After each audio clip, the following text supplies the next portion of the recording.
Biology exam सिर पर है। आज के इस मास्टर क्लास में हम सेल साइकिल यानी कोशिका चक्र का पूरा कच्चा चिट्ठा खोलने वाले हैं। माइटोसिस और मियोसिस, ये नाम थोड़े डराते हैं ना? आज इनके सारे सीक्रेट्स डिकोड करेंगे। तो चलिए बिना टाइम वेस्ट किए सीधा शुरू करते हैं और इन टॉपिक्स पर अपनी पकड़ मजबूत करते हैं। जरा सोचिए, एक सिंगल नन्ही सी सेल से अरबों खरबों सेल्स वाला इतना कॉम्प्लेक्स जीव आखिर बन कैसे जाता है? मतलब ये कोई जादू नहीं है। ग्रोथ और लाइफ, ये सब सेल डिवीजन के एक बहुत ही fixed step by step process पर टिका है। और सच कहूं तो ये बायोलॉजी के सबसे अमेजिंग चमत्कारों में से एक है। आज के इस सेशन का हमारा रोड मैप कुछ ऐसा रहेगा। सबसे पहले हम सेल साइकिल और इंटरफेस को समझेंगे, फिर माइटोसिस के फेजेस और उसकी इंपॉर्टेंस देखेंगे। उसके बाद मियोसिस यानी रिडक्शन डिवीजन पर बात करेंगे, प्रोफेज 1 की कॉम्प्लेक्सिटी सुलझाएंगे और लास्ट में माइटोसिस और मियोसिस का आमना सामना करवाएंगे। तो चलिए पहले भाग से शुरुआत करते हैं, सेल साइकिल और अंतरावस्था। देखते हैं कि डिवाइड होने से पहले सेल की लाइफ में आखिर चलता क्या है। एग्जाम में अक्सर एक ट्रिकी सवाल आता है। हमें लगता है कि सेल तो बस हमेशा डिवाइड होती रहती होगी, राइट? लेकिन एक्चुअल में इंटरफेस यानी अंतरावस्था पूरे सेल साइकिल का 95% से भी ज्यादा टाइम ले लेती है। ये बिल्कुल वैसा ही है जैसे एग्जाम की तैयारी में तो महीनों लग जाते हैं, लेकिन असली एग्जाम बस 3 घंटे में खत्म हो जाता है। इंटरफेस वही लंबी तैयारी वाला फेज है।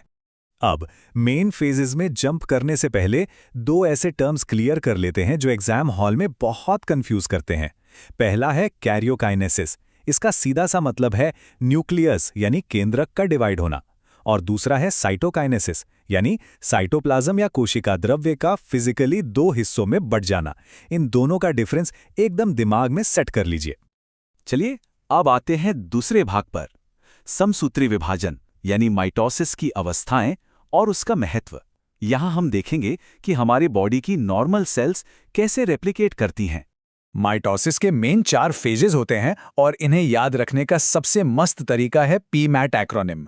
पी से प्रोफेज, एम से मेटाफेज, ए से एनाफेज और टी से टेलोफेज। बस ये एक लॉजिकल सीक्वेंस है जो एक के बाद एक चलता रहता है। एग्जामिनर्स को माइक्रोस्कोपिक व्यू वाले सवाल बहुत पसंद है, खासकर मेटाफेज। इस फेज में सारे क्रोमोसोम्स बिल्कुल सेंटर में यानी एक लाइन में आकर अरेंज हो जाते हैं। अगर कोई ऐसा डायग्राम दिखें जहां क्रोमोसोम्स बीचों बीच एक सीधी लाइन में हो, तो बिना सोचे समझ जाइए कि वो मेटाफेज है। ये एकदम क्लासिक आइडेंटिफायर है। अब सवाल ये है कि माइटोसिस इतना जरूरी क्यों है? ये एक तरह का इक्वेशनल डिवीजन है। मतलब ये एक फोटोकॉपी मशीन की तरह बिल्कुल same to same daughter cells बनाता है। हमारी बॉडी में ग्रोथ होना, चोट लगने पर घाव का भरना या पुरानी सेल्स को रिप्लेस करना, ये सब इसी प्रोसेस के बदौलत होता है। अब रुख करते हैं भाग 3 की तरफ, अर्धसूत्री विभाजन या मियोसिस। ये सेक्सुअल रिप्रोडक्शन के लिए होने वाली थोड़ी सी ज्यादा कॉम्प्लेक्स प्रोसेस है। मियोसिस के बारे में सबसे क्रूशियल पॉइंट जो दिमाग में बिठा लेना है वो ये है कि इसे रिडक्शन डिवीजन या न्यूनकारी विभाजन कहते हैं। ऐसा इसलिए क्योंकि ये जेनेटिक मटेरियल को आधा कर देता है। आसान भाषा में कहें तो ये डिप्लॉइड पेरेंट सेल से हैप्लॉइड गेमीट्स बनाता है। क्रोमोसोम नंबर 2n से सीधा n हो जाता है। अब यहाँ एक बड़ा ट्विस्ट है। मियोसिस में सेल डिवीजन के 2 लगातार राउंड्स होते हैं, मियोसिस 1 और मियोसिस 2। लेकिन बहुत ध्यान से सुनिए, डीएनए का रेप्लिकेशन यानी कॉपी बनना सिर्फ एक ही बार होता है ना? कमाल का बैलेंस। 2 बार बंटवारा लेकिन मटेरियल सिर्फ एक बार डबल होता है। अब आते हैं भाग 4 पर, मियोसिस की प्रोफेज 1 और उसकी जटिलताएं। सच कहूं तो ये पूरे सेल साइकिल का सबसे ज्यादा टेस्ट किए जाने वाला और सबसे डिटेल्ड टॉपिक है। मियोसिस की प्रोफेज 1 बहुत लंबी होती है। इसे क्रोमोसोम्स के बिहेवियर के बेसिस पर 5 अलग अलग सब स्टेजेस में बांटा गया है: लेप्टोटीन, जाइगोटीन, पैकेटीन, डिप्लोटीन और डाइकाइनेसिस। नाम थोड़े मुश्किल लग सकते हैं, लेकिन हर स्टेज की अपनी एक अलग पहचान है। इन स्टेजेस में एक प्रोसेस होती है जो समझना बहुत जरूरी है। होमोलॉगस क्रोमोसोम्स आपस में जोड़े बनाते हैं और अपने जेनेटिक मटेरियल का एक्सचेंज करते हैं। इस जोड़े बनने को सिनेप्टोनिमल कॉम्प्लेक्स कहते हैं। इमेजिन कीजिए जैसे दोस्त आपस में अपने ट्रेडिंग कार्ड्स एक्सचेंज कर रहे हों। बिल्कुल वैसा ही कुछ यहाँ क्रोमोसोम्स के बीच चल रहा होता है। अब एक सुपर इंपॉर्टेंट एग्जाम टिप, अगर आज के इस पूरे सेशन से सिर्फ एक चीज याद रखनी हो ना, तो वो ये है जेनेटिक मटेरियल का एक्चुअल एक्सचेंज, जिसे हम क्रॉसिंग ओवर कहते हैं, वो स्पेसिफिकली स्थूलपट यानी पैकेटीन स्टेज में ही होता है। ये सवाल एग्जाम्स में बार बार घुमा फिराकर पूछा जाता है, तो पैकेटीन और क्रॉसिंग ओवर का कनेक्शन एकदम लॉक कर लीजिए। चलिए अब हमारे फाइनल सेक्शन यानी भाग 5 की ओर बढ़ते हैं। यहाँ हम माइटोसिस और मियोसिस का अल्टीमेट आमना सामना करवाएंगे और दोनों का कंपैरिजन देखेंगे।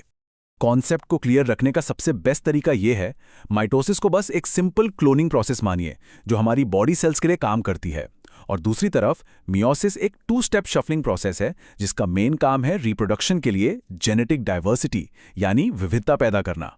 जब एग्जाम में कुछ ही घंटे बचे हो तो डिफरेंसेस वाली समरी टेबल्स सबसे ज्यादा काम आती हैं। माइटोसिस और मियोसिस के बीच हर एक छोटे बड़े अंतर को एक जगह रखकर पढ़ना एक बेहतरीन स्ट्रैटेजी है। ये एक अल्टीमेट चीट शीट की तरह काम करती है जिसे एग्जाम से ठीक पहले एक बार जरूर रिवाइज करना चाहिए। खैर, सिर्फ कॉन्सेप्ट समझ लेना ही काफी नहीं है ना, उसे अप्लाई करना भी आना चाहिए। चैप्टर के आखिर में दिए गए प्रैक्टिस क्वेश्चन सॉल्व करना ही वो असली चाबी है जो टेस्ट डे वाले दिन कॉन्फिडेंस बूस्ट करेगी। प्रैक्टिस मेक्स परफेक्ट, ये बात बायोलॉजी में बिल्कुल फिट बैठती है।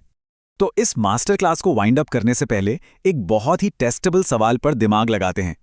इंटरफेस के किस सब फेज में डीएनए का सिंथेसिस यानी रेप्लिकेशन एक्चुअल में होता है? एग्जाम हॉल में जाने से पहले इस सवाल का जवाब जरूर खोजिएगा। सेल्स के इस अमेजिंग और माइक्रोस्कोपिक दुनिया को ऐसे ही एक्सप्लोर करते रहिए और एग्जाम्स के लिए ऑल द बेस्ट।